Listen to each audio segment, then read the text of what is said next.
Over beats, baby.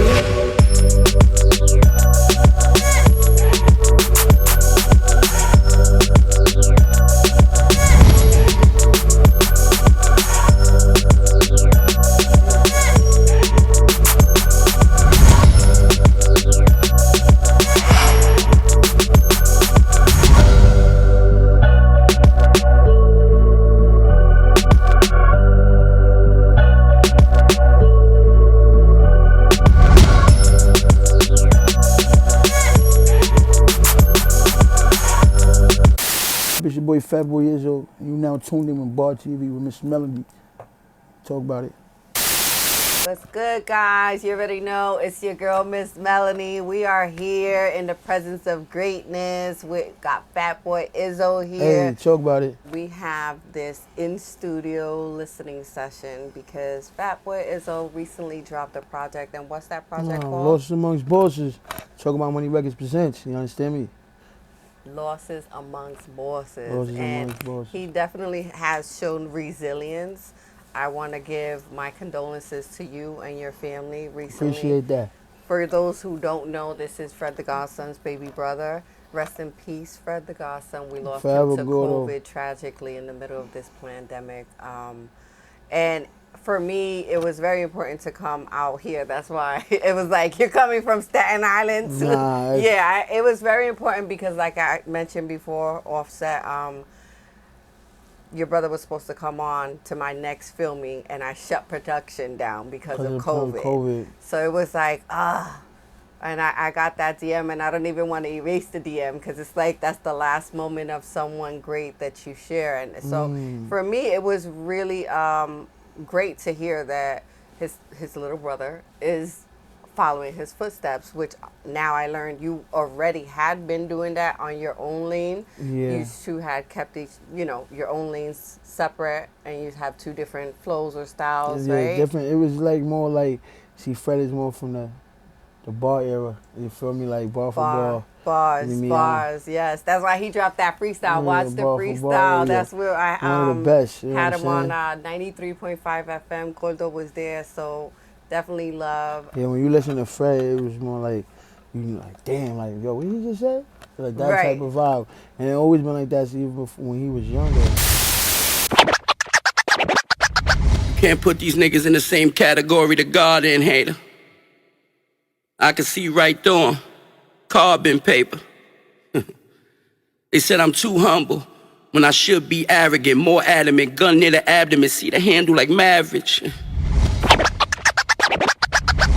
Back to me, the Bronx, the flow bonkers, who bars Rella.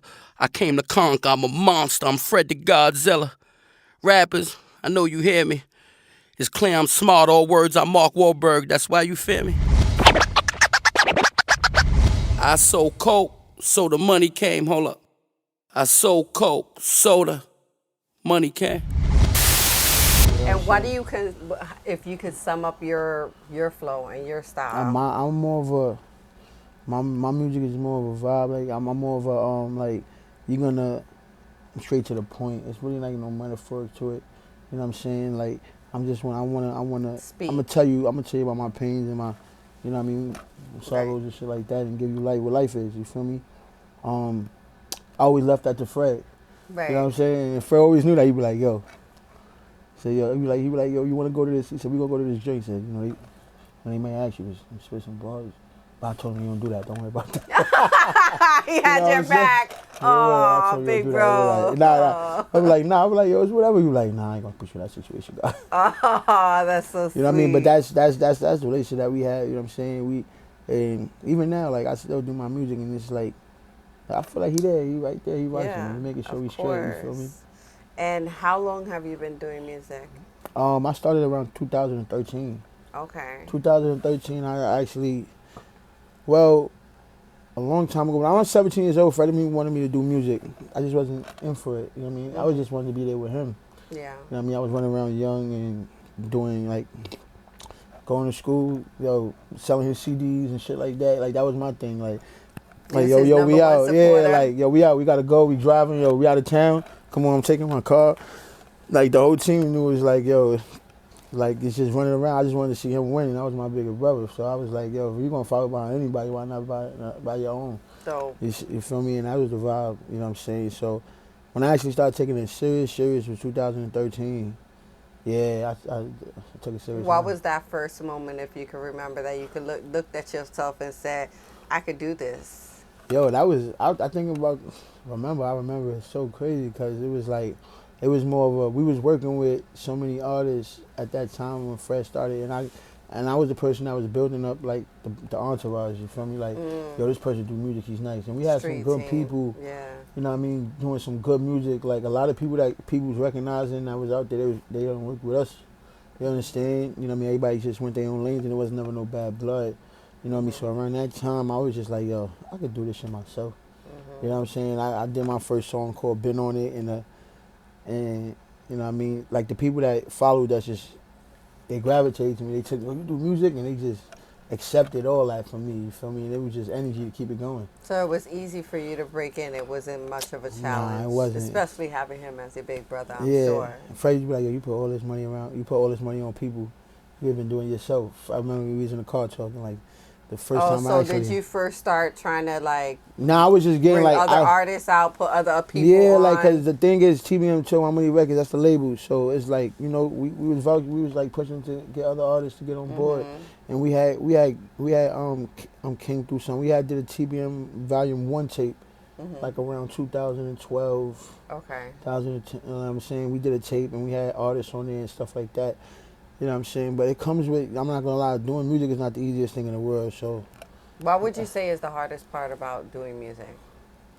The hardest part is getting your name out there. Right. Getting people to accept you, you know what I'm saying? You got to have something that people could relate to. Not only that, people could feel and go through. Like, because when I listen to music, sometimes I'm listening to music and I'm feeling like, yo, damn, this person that's so successful is going through the same shit I'm going through, and been through that, and look what they become. You feel me? Right. Look what life brung to them. You feel me? So it lets you know, like, you got somebody that's in the same shoes like you, and you gotta, if you can't hit him on.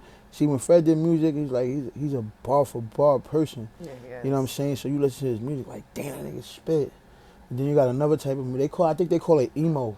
Emo, yeah. They call it emo. Get it's you more, in your emotions. Yeah, it's an emo. They just recently, like, when you load up your music and all that, they call it like an emo. You know what I'm saying? It lets people know, like, yo, even though this person's doing, he's been in a situation before when he was homeless, or he been through a situation where he didn't have nothing, and he been through a situation when he was trying to figure it out why he got kids and he fucked up. You know what I'm saying? Resilience. Exactly. So to show that you can grow from that, Right.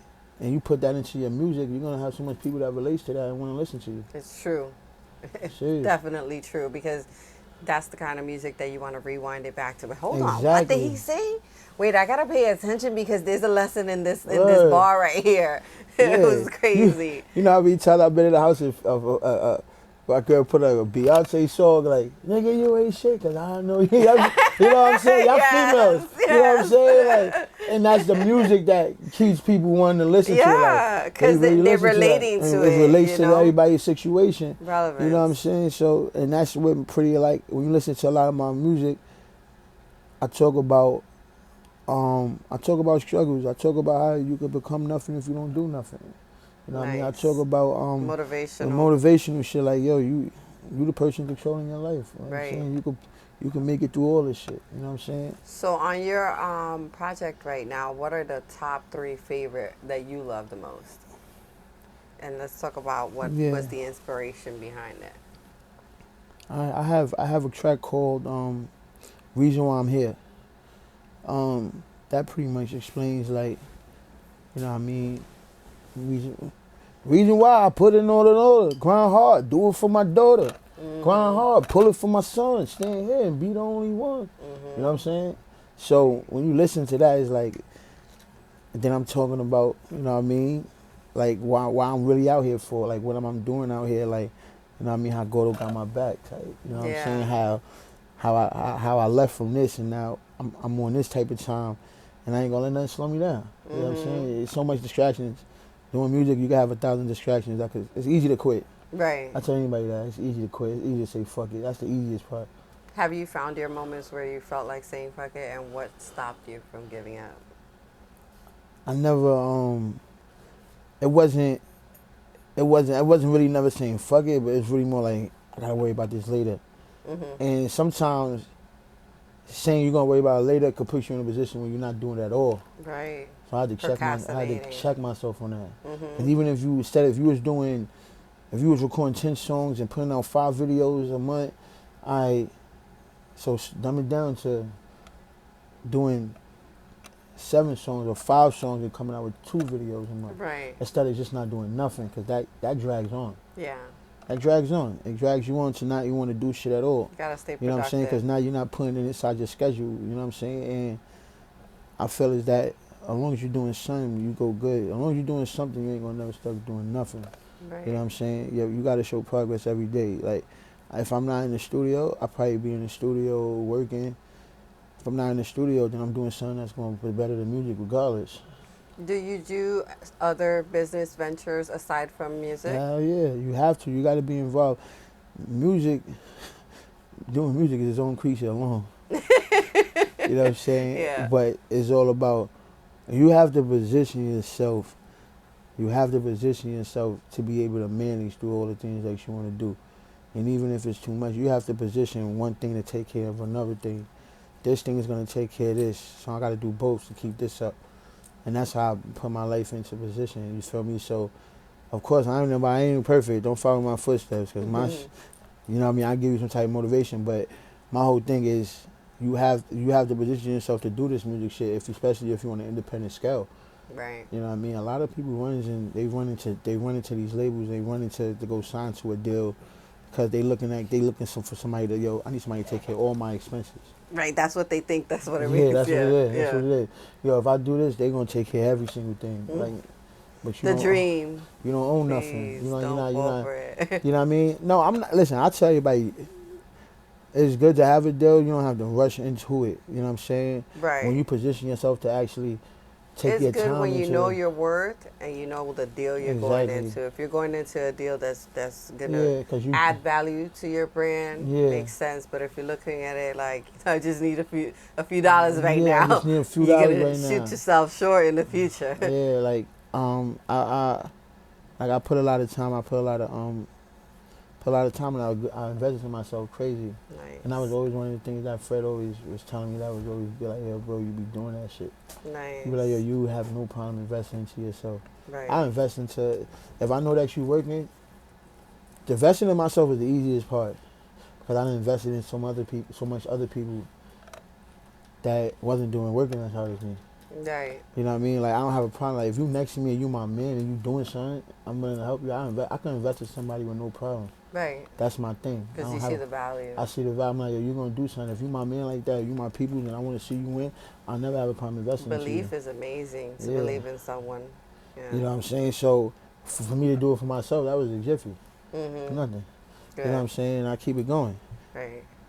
That's really one of the main things. So, out of your career, and I would say your time in the entertainment industry, including the time that you were investing in other artists, pushing your brother, and then now pushing yourself forward as an artist, were there any specific highlight moments that you say, this is something I'm going to remember for the rest of my life? You know, me, whatever.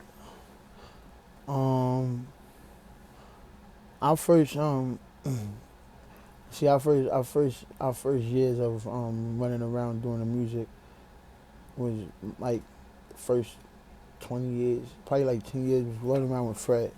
So we done did things like we went on tour in Japan. Like, our first tour was like yo, we on tour, like we really doing this shit. Like, must have and that was just like something that we will never forget. Like, we talk about it to this day. Like, remember we went on tour? You know what I mean? Remember when we went to Japan? Yeah, we had did a tour with Talib, and then we had did another tour in Japan. Like, and these are things that you can never take away, because it's like we show progress. You know what I'm saying? That's niggas big. From the hood, making decisions, and we actually show progress overseas. It's doing this shit, and it was at that point we was like, yo, we really, you really doing this shit, big bro. You know what I'm saying? So it was just all dope. You know what I mean? Those are things that I will never forget, and even for myself, like, I see me hitting certain bars in my life as far as like doing this music, because I never came into the game on some, yo, Fred is my brother, you got to do this for me. Right. No, I noticed that. That's not how I was approached with it at all Yeah, when they approached me to bring you on board TV. It yeah. was not like, it's like, this is Fat Boy Izzo. And then it was like, oh, okay. And then I realized it. I'm like, okay, that's important for me because, like I said, I had your brother on the show. We were supposed Yeah, to that come was, back. So it was definitely a loss that I feel like the whole culture felt. yeah, they feeling it now. It feels, yes, Yeah. currently. So I don't want to get too deep into it, but how is it juggling grief that you're obviously going through grief with your Yeah. loss and still maintaining yourself? Or is that the drive that keeps you going with the music? I feel like I'm using it as a drive because I ain't you really, connect with him I in the didn't music? really sit down and really like grieve. Everybody was telling me like, when we had to go, when Fred first passed, I didn't want him to go inside that truck. They had Tonka, they had trucks in there. Oh, They was yes. just throwing the That was bodies the in there. worst of the COVID. You know what I mean? So I hear my man Chance. I'm like, yo, you know somebody that got a funeral? Like, we got to go get him right now. Oh, wow. You know what I'm saying? Because they was Yeah. just throwing the bodies in there. And they let you do a funeral, right? Yeah, we got that. We You went got we that body? We grabbed him up real. Like he wasn't even in there for 2 hours, not even an hour. Shout out to Fred You know what I'm Spirit. King shit. Yeah, king shit. Like we had ran over there and got him. His people had him in the truck, and they was like, yo, we got him. Don't worry about it. And I just looked at him. You know what I mean? And I was just like, yo, we got you. You feel me? Like, and that's all it was. And I felt like that's how it was with me all the time. Like, and my family was like, yo, Izzo, you really, like, I always was that person that even before Fred passed, like, yo, I gotta go pick up Fred. And I was just at one of them last pickups. Now he's your oldest brother, right? Yeah, yeah. And you're the baby And brother. I'm the youngest. And how do your parents feel with you pursuing music as well? Nah, they love it. Everybody loves it. They just love it. They always just support it and always be like, oh, my kids, just to say their kids is doing something, because it's so, you could be caught up in so many different things. Negative things. So it's hard when you're a certain age. You always, people like parents. That's my, like how my parents, the age of my parents, they worry about what their kid is into every day. Right. And so You know what you're I'm into something positive. You know, you're using your craft, your creativity. Like, and I think about that too. Like me having kids and shit. Like you start getting older. Like, cause when I got incarcerated, to call my mother and tell her, it was like, oh, come on, baby. Like, what are you doing? You were incarcerated? How old were you? You know, I was 21. And what was No, I was 24. What had happened? Pretty much hustling, wrong shit, wrong time. You know, quick pullover, and it just got nasty after that. You know, what was your sentence? I did 2.5. Okay. And then I came out and did another another 2 or 3 years. Oh wow. But see, I was there. I had just came home since 2017. And I just been running, gunning ever since. Oh, so you came home. Oh, so you fresh off the deck. Yeah. I still could. I consider that fresh off the deck. Still, the first 5 years from coming home is all fresh. But that's the thing. Freshness. Like everybody that I've been bumping into, like when I actually went in, because when I started doing music, it's like I never stopped. I ran into a lot of bumps, but I still never stopped. You know what I'm saying? Like I had just started the music in 2013. I got locked up in 2013, and then came home in 2015, kept the music going, and then me not stopping, I bumped into a good single. Nice. And then I turned myself in.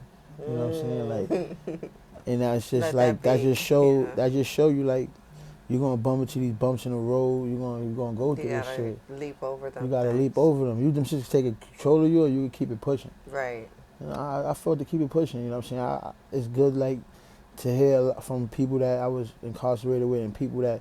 To see people that was incarcerated, we was all incarcerated, and we see that we look at each other and we like, yo, you looking good, boy. You doing good. I mean, you're doing good. From 2017, we're in 2021. You done lost your whole brother and everything, and you're still on a positive note. So that is very inspirational.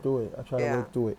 You feel me? And that's like I see a lot of beautiful things. Like I was just recently, I was going Christmas shopping. And I had bumped into one of the dudes. I bumped into some dude. He was running security inside my car, and I was like, "Yo, you look familiar." He's like, "Yo, Izzo." said, yo, we was up in Watertown, remember when we was chilling? I said, he pulled his mask down, 'cause you know, it's hard to see people with these masks. COVID. He walked right We past hate somebody. COVID. Yeah. So he pulled his mask down. I'm like, yo, what's going on? He's like, yo, this is my company. I got the contract from a car. I said, that's crazy, man. I said, that's what I was doing the whole time. Nice. Even when I was in jail, I said, yo, to see this type of shit when you come home, You love because it. they always look at people like they about nothing, they ain't doing nothing. Like they'll be right back. Yeah, they'll be right back. But to see that and looking in clean, not looking at somebody not in greens on and and they got cooked clean suit on, like this is your look outside, and I love it. Right, I love it. You know what I'm saying? Support it, yes. I love it. I hit, like I reach out. They always reach out to me. Everybody that was in CT, locked up in CTA, people are, yo, bro, I see you, bro. I see you, bro. You doing it. And that's all like motivation type shit. Yo, I'm going to keep this shit going. Yes. You know what I'm saying? It's like, and I appreciate all of them reaching out. I'm like, yo, bro, I never get on Hollywood shit. Yo, yeah, I was fucking, yo, bro, I remember you, my nigga. What's up? How you feeling? You doing good? Yo, keep your head up, stay focused, stay blessed. That's it. So, I mean, that's what it's about. Nice. So I heard recently, we're going to listen to this intro. Is that the intro that you were playing? That's the intro to the tape. The intro to the tape. Losses Amongst Bosses. So why don't we give them a quick play of that? Let them hear that really quick. All right, copy. There we go.